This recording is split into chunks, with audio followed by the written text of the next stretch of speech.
Pray the Lord. आप सभी को जय मसीह की। आइए हम आज के वचन को सुनते हैं। परमेश्वर इस वचन के जरिए आप सबको आशीष और बरकत देगा। हालेलुया। खुदा से कहो, आज जो कुछ मैं सुनने वाला हूं वो मेरे लिए है। यीशु मसीह ने बाइबल में एक एग्जाम्पल दी है। उसने कहा कि अगर तुम नए दाखरस को पुरानी मशकों में डाल दोगे तो पुरानी मशकें फट जाएंगी और दाखरस खराब हो जाएगा। उसके कहने का मतलब यह था कि अगर तुम्हें नई आशीष चाहिए लेकिन तुम्हारा जीवन जो है वो पुराना है, तो जब नई आशीष तुम्हारे जीवन में आएगी वो तुम उसे कंटेन नहीं कर पाओगे, ठहरा नहीं पाओगे और वो नाश हो जाएगी। जब नए दाखरस को पुरानी मशकों में डाला जाता था तो मशकें जो होती थी वो चमड़े की होती थी। तो जब नए दाखरस को डालते थे तो उसमें गैस बनती थी और पुराने जो मशकें होती थी वो टाइट होने की वजह से जब गैस बनती थी वो फट जाती थी और दाखरस खराब हो जाता था। तो जो दाख का नया रस होता था उसे नई मशकों में डालना पड़ता था, जो लचकीली होती थी कि जब गैस बने, जब वो फैले तो वो फटे ना। तो यीशु मसीह ने ये उनके टाइम की एग्जांपल उन्हें इसलिए दी थी कि आपको ये बात समझ आ सके कि अगर आपकी लाइफ में आपको ब्लेसिंग चाहिए, आपको अपने जीवन को न्यू करना होगा। मोस्टली आप लोग इसे ध्यान रखना कभी भी, कई बार आपकी लाइफ में आप चाहते हो आप बढ़ो, आप फाइनेंशियली बढ़ो, आप सेवकाई में बढ़ो, आप इस चीज में बढ़ो, आप इस चीज में बढ़ना चाहते हैं, लेकिन जैसे ही आप कुछ करने की कोशिश करते हैं सडनली अटैक होता है। आप चाहते हैं मैं अपने घर को बनाऊं, जैसे ही आप घर बनाना शुरू करते हैं सडनली फैमिली में कोई प्रॉब्लम शुरू हो जाती है, वो पैसा फिर वहां लग जाता है। सडनली आप चाहते हैं कि मैं अपने बिजनेस को ग्रो करूं, जैसे ही आप ग्रो करना स्टार्ट करते हैं सडनली अटैक किसी और चीज से होता है, आप वो प्लानिंग को खत्म कर देते हो। और आज हम इन 12 पॉइंट्स में बात करेंगे कि हमें कैसे अपनी आप को, अपनी कैपेसिटी को बढ़ाना है।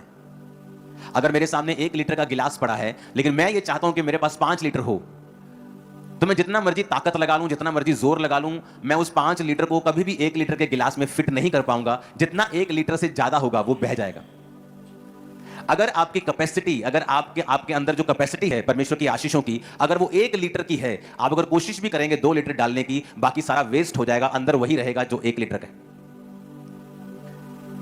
आप अपनी लाइफ के उसी लेवल पे रहोगे, कोई शक नहीं, चाहे आप जितना मर्जी चाहते हो कि मुझे नेक्स्ट लेवल पे जाना है, मुझे नेक्स्ट लेवल पे जाना है, मुझे अपनी लाइफ में अगले लेवल पे जाना है, आप उसे नहीं कर सकते जब तक आप अपने बर्तनों को बड़ा और चौड़ा नहीं करते हैं।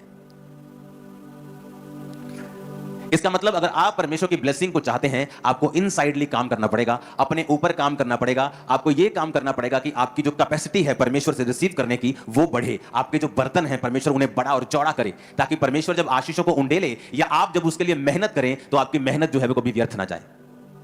कितने मेरी बात को समझ रहे हैं?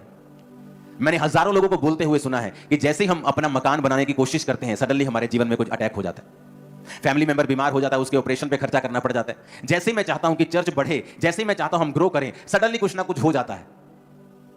और मैं आपको एक बात बताना चाहता हूं कि हर एक चीज शैतान नहीं करता है। याकूब 4 उसकी 6 आयत को हम पढ़ेंगे। जो पहला काम आपको करना है, अगर आप ये चाहते हो कि आप अपनी लाइफ में ग्रो करो, वो फाइनेंस में हो, फैमिली में हो, वो स्पिरिचुअल लाइफ में हो, आपकी कैपेसिटी अगर नहीं बढ़ेगी तो आप चाहे अच्छे हैं, 1 लीटर का बर्तन भी बर्तन ही है, वो भी अच्छे काम करता है, मालिक के पीने में काम आता है, पर वो 5 लीटर अपने अंदर नहीं समा सकता जब तक हम उसकी कैपेसिटी को बड़ा नहीं करेंगे, जब तक हम उसे दोबारा से खोलकर उसके चीजों को बढ़ाकर फिर से लोहा ऐड करके फिर से चीजें ऐड करके उसको बड़ा नहीं करेंगे, तब तक वो आशीष उसमें समा नहीं सकती। तो हमें आज पवित्र आत्मा से यह मांगना है कि पवित्र आत्मा मुझे, मेरी आंखों को खोल, मेरी समझ को खोल दे, ताकि मेरे जीवन में मैं अपनी कैपेसिटी को बढ़ा सकूं। जैसे ही परमेश्वर यह देखता है कि इस आदमी की, इस बहन की, इस भाई की कैपेसिटी 1 लीटर से 4 लीटर की हो गई है, वो 1 दिन लगाएगा, 1 सेकंड लगाएगा उसे 1 से 4 करने में। अदरवाइज आप रोज रोएंगे, आप रोज कहेंगे परमेश्वर को, लेकिन जब परमेश्वर आपकी लाइफ को देखेगा, वो देखेगा कि पुरानी मशकों में मैं नया दाखरस नहीं डाल सकता। अगर तुझे नया कुछ चाहिए, अगर तुझे लाइफ में एक नई ब्लेसिंग चाहिए, नया लेवल चाहिए, तुझे अपनी मश्क के ऊपर काम करना पड़ेगा, तुझे अपने जीवन के ऊपर काम करना पड़ेगा, तब तक ये आशीषें जो तुम मांगता है पॉसिबल नहीं है। पहला पॉइंट जो आपको फॉलो करना है, अगर आप ये चाहते हो कि आपकी लाइफ के ऊपर ब्लेसिंग्स आए और परमेश्वर आपकी हदों को बढ़ाए और वो आपकी कैपेसिटी को बढ़ाए, ताकि आपके डिजायर्ड रिजल्ट्स वो किसी भी फील्ड में हो, वो पढ़ाई की फील्ड में हो, वो फाइनेंस की फील्ड में हो, सेवकाई की फील्ड में हो, स्पिरिचुअल लाइफ की फील्ड में हो, आपको आपके डिजायर्ड, आपके दिल में जो आपने चाहे हैं वो रिजल्ट आपको मिले, तो आपको ये काम करने हैं 12 पॉइंट्स। जितने पॉइंट्स आज डिस्कस होंगे, आज हम उतने करेंगे, उसके बाद हम अगले संडे से डिस्कस करेंगे या थर्सडे करेंगे। पहला काम जो आपको करना है वो है ह्यूमिलिटी एंड रिपेंटेंस। पहला काम आपको करना है, नम्र बनना है और तौबा के हृदय में हमेशा रहना है। इसका प्रूफ टेक्स्ट है याकूब 4 उसकी 6 आयत। लिखा, वह तो और भी अनुग्रह देता है, इस कारण यह लिखा है कि परमेश्वर अभिमानियों का विरोध करता है पर दीनों पर अनुग्रह करता है। आमीन। लिखा है, wherefore he said, God resisteth the proud but giveth grace unto the humble। यहां पर एक समझने वाली लाइन है, लिखा God resisteth the proud। कौन अभिमानियों का विरोध करता है? शैतान के परमेश्वर? अपने पड़ोसी को बोलो, कौन करता है? शैतान के परमेश्वर। कौन करता है? बोलो अब, कौन करता है? यानी आपको जो स्टॉप कर रहा है कई बार, वो शैतान नहीं है, वो परमेश्वर है। लिखा, वो अभिमानियों का विरोध करता है। जब योना नबी भी परमेश्वर से प्राउड में कुछ बातें बकवास बार रहा था, तो परमेश्वर ने एक कीड़े को भेजा, और जिस पेड़ के नीचे वो सोया था उस कीड़े ने पेड़ को काटा और वो पेड़ सूख गया सारा। जब हवा लगने लगी गरम गरम, तो फिर उठ के कहता, हो ये क्या हो गया? तो परमेश्वर कहता, उस पेड़ के लिए जो तूने मेहनत नहीं की और वो सूख गया और तुझे गर्म हवा लगने लगी और तू फिर से मेरे खिलाफ बोलने लगा, उन लोगों को जो 1.25 लाख के करीब लोग हैं, उन लोगों को मैं कैसे छोड़ दूं और कैसे उन्हें नाश होने दूं? यानी परमेश्वर को यह भी पता है कि कौन सा कीड़ा भेजना है पेड़ को सुखाने के लिए, और कीड़े ने भी परमेश्वर की कमांड ली। वो उन चीजों का इस्तेमाल करता है फिर आपका विरोध करने के लिए। सडनली वो फाइनेंस का फ्लो आपका रोक देगा, सडनली कुछ चीजें आपकी लाइफ के साथ होंगी, आप बोलेंगे ओ ये क्या हो रहा है? क्योंकि परमेश्वर आपको देख रहा है कि आप हम्बल इनफ नहीं हैं, आप इतने नम्र नहीं हैं कि जिस चीज के लिए आप मेहनत कर रहे हैं वो आपको उस कुर्सी पे बिठा दे। क्योंकि परमेश्वर नहीं चाहता कि मश्क फट जाए, कि आप एक ऐसी चीज कैरी करने लगे जो आपके लिए बिल्कुल भी सेफ नहीं है। आपका बच्चा रोए कर लाए, लेकिन आप उसे टाइम से पहले गाड़ी चलाने के लिए नहीं देते, चाहे वो रो रो के पीट के नीला हो जाए, लाल हो जाए। एक समय आता है फिर उसको रोने की जरूरत नहीं, वो जस्ट चाबी पकड़ता है, उसने गाड़ी सीखी है, वो बिना रोए कर लाए, बिना स्ट्रगल के उस गाड़ी को चलाता है, और बाप भी उसे रोकता नहीं। परमेश्वर ने कहा कि वो रेजिस्ट करता है प्राउड को।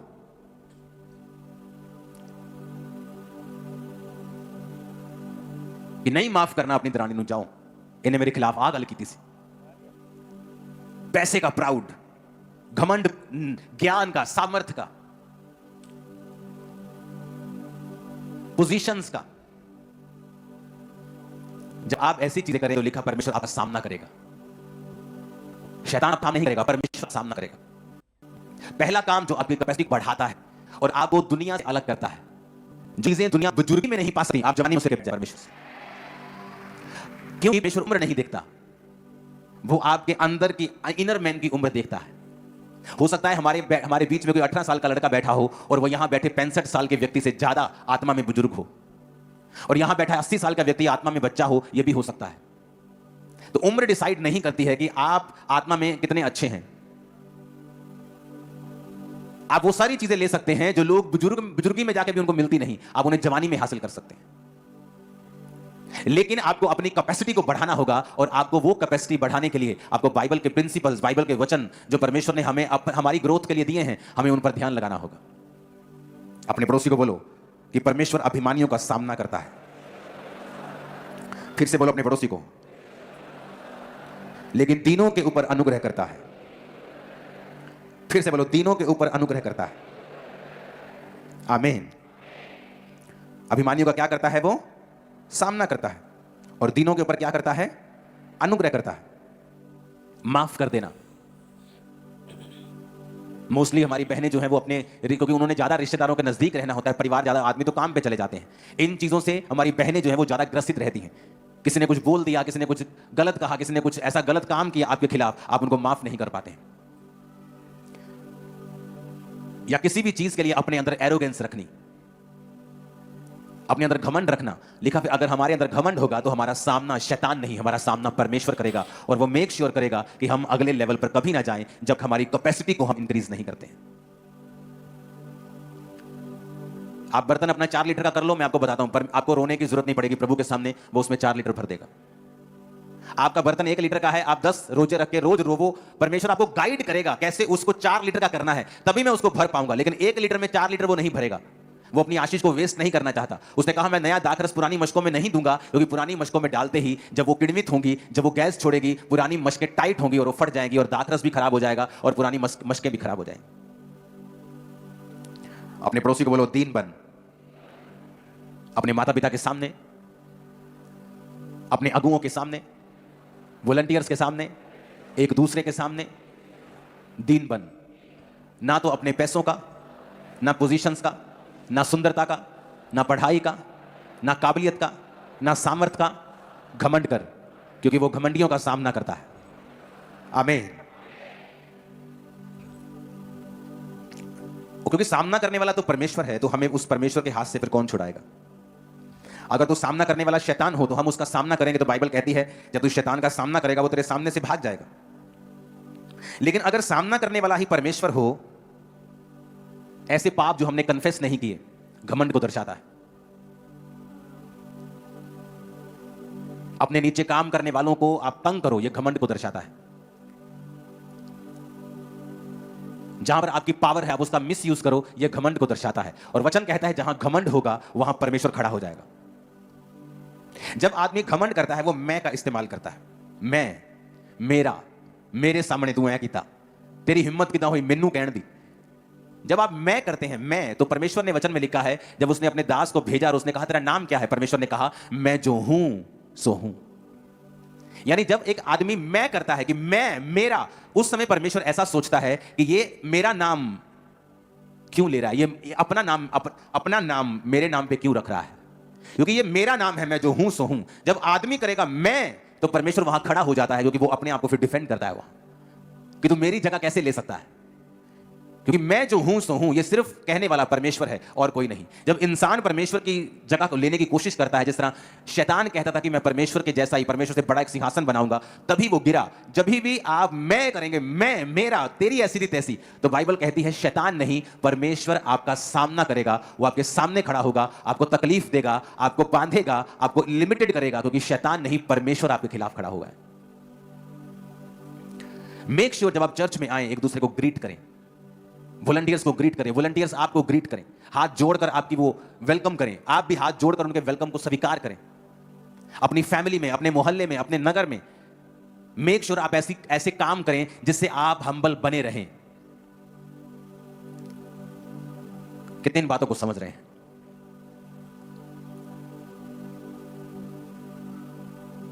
इस चर्च को उठाने से पहले यह मेरी एक आदत होती थी कि मैंने पास्टर्स के पैरों को धोया है दूध से। 1-2 नहीं, लाइन्स, बिग लाइन। कई बार हम किसी के पैरों को जब धोते हैं, हम कहते हैं कि हमने पैर को धोया। मैंने हर पास्टर के पैर को धोया। हर आदमी आपको ये गवाही देगा जिसने मुझे 15 साल जो पहले मिला होगा। ऐसे कामों को जानबूझ के करें जिससे आप हम्बल बने रहें। कई बार आपकी पोजीशन इतनी हाई होती है, आप इतने अनॉइंटिंग में होते हैं, आप इतने पावरफुल होते हैं, दोनों तरफ से, स्पिरिचुअली, फिजिकली, सांसारिक दृष्टि से भी आपका घमंड में आना स्वाभाविक होता है। लेकिन अगर आप स्पिरिचुअल हैं, आपको मालूम है, आप वही काम करते हैं जिससे आप हम्बल बने रहें।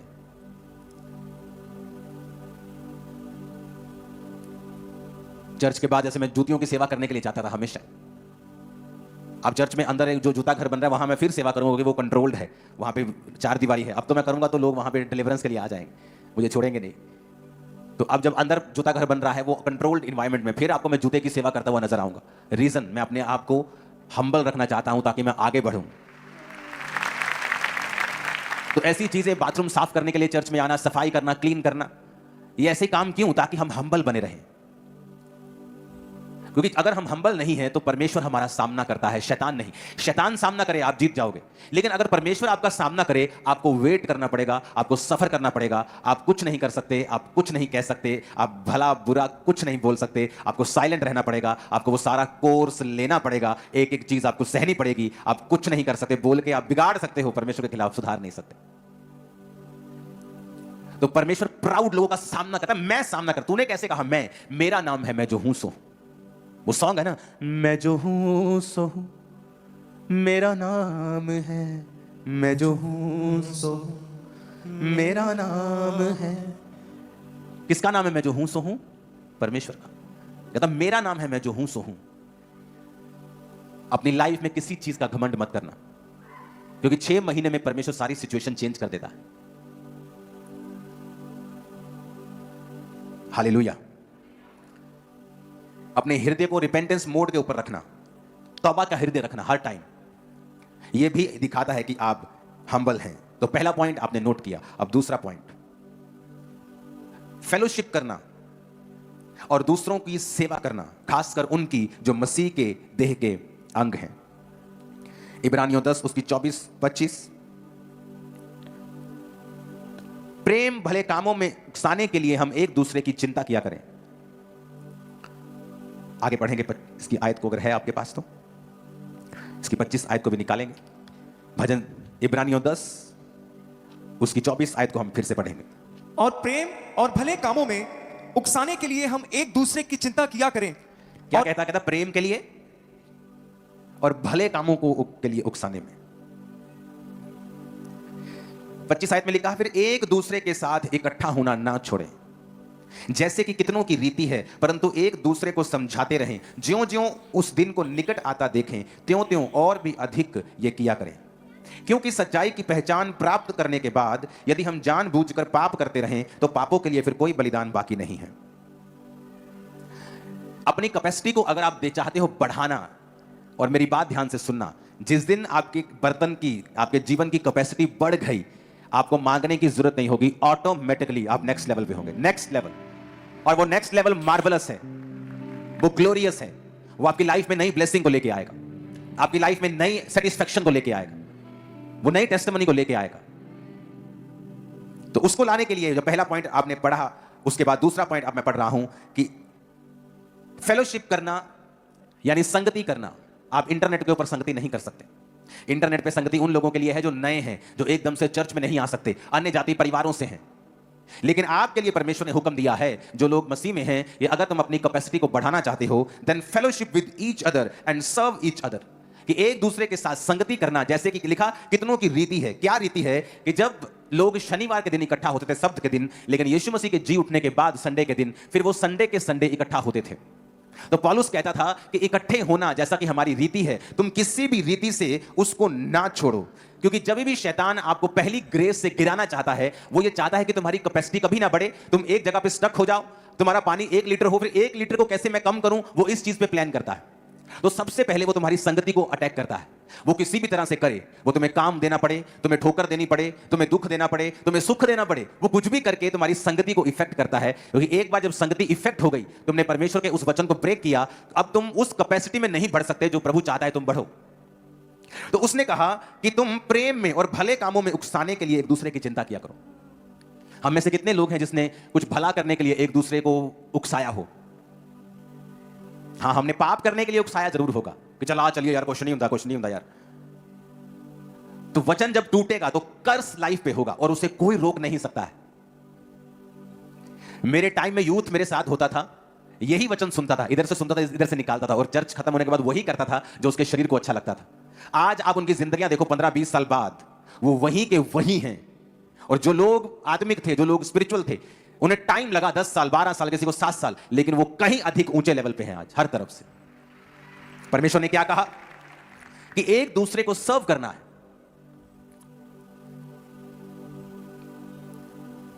हालेलुया।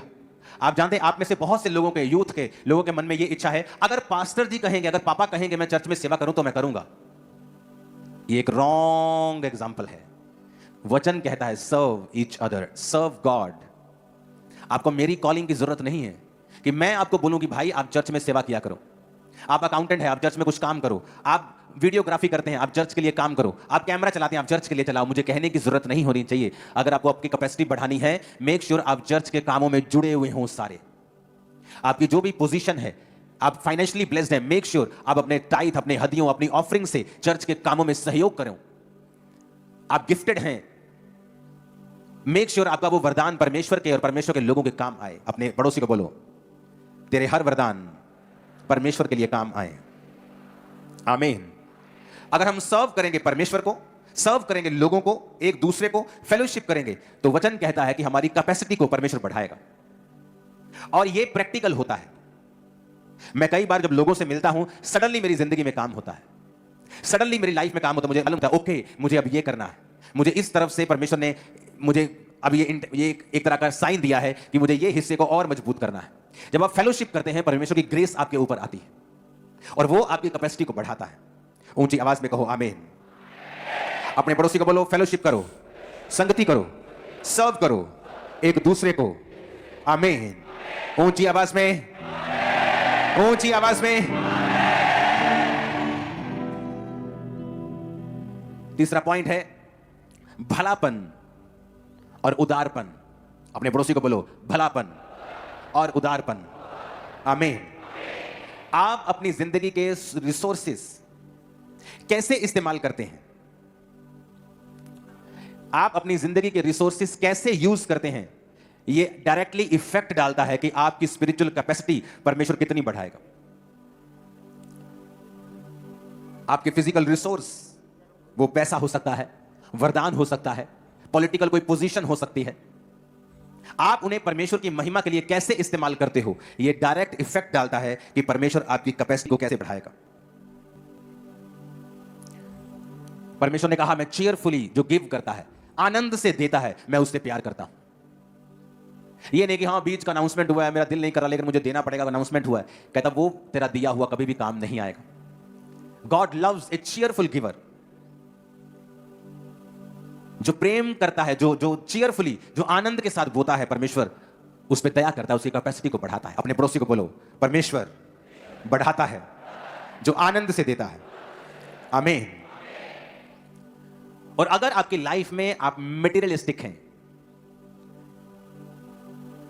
आपको संसारिक चीजों से बहुत प्यार है, आप उस गाड़ी के लिए जो आपकी फेवरेट है पाप भी कर सकते हैं, तब भी परमेश्वर आपकी कैपेसिटी को नहीं बढ़ाते। हमारे जीवन में पैसा होना चाहिए, यह बाइबल भी ऐसा कहती है कि आपके पास वो सब कुछ हो जो आपको करने के लिए, प्रभु की महिमा करने के लिए चाहिए। इस मिनिस्ट्री को पैसा चाहिए, हर टाइम ऐसे टारगेट्स हमारे आगे सेट होते हैं, लेकिन वो मटेरियलिस्टिक में नहीं आता है। मटेरियलिस्टिक वो आदमी होता है जिसका ध्यान सिर्फ इस चीज पे है कि उसको अपने जीवन में क्या चाहिए, उसको कैसा घर चाहिए, कैसी उसको अपनी लाइफ चाहिए, कैसी गाड़ियां चाहिए, पॉश जीवन चाहिए, उसे स्टार बनना है इंटरनेट का। परमेश्वर ने कहा जो मटेरियलिस्टिक आदमी है वो भी परमेश्वर के सामने अपनी कैपेसिटी को बढ़ा नहीं सकते। जब आप उदार होते हैं, जब आप भले होते हैं, आप अपने रिसोर्सेस को, जो आपके फिजिकल रिसोर्सेस हैं, आप दूसरों के भलों के लिए उसे इस्तेमाल करते हैं। कैसे परमेश्वर आप पर भरोसा रखेगा कि आपके सामने एक व्यक्ति भूखा मर रहा हो और आप अपनी जेब से पैसा निकालें उसको कुछ देने के लिए? हालेलुया। ऐसा कैसे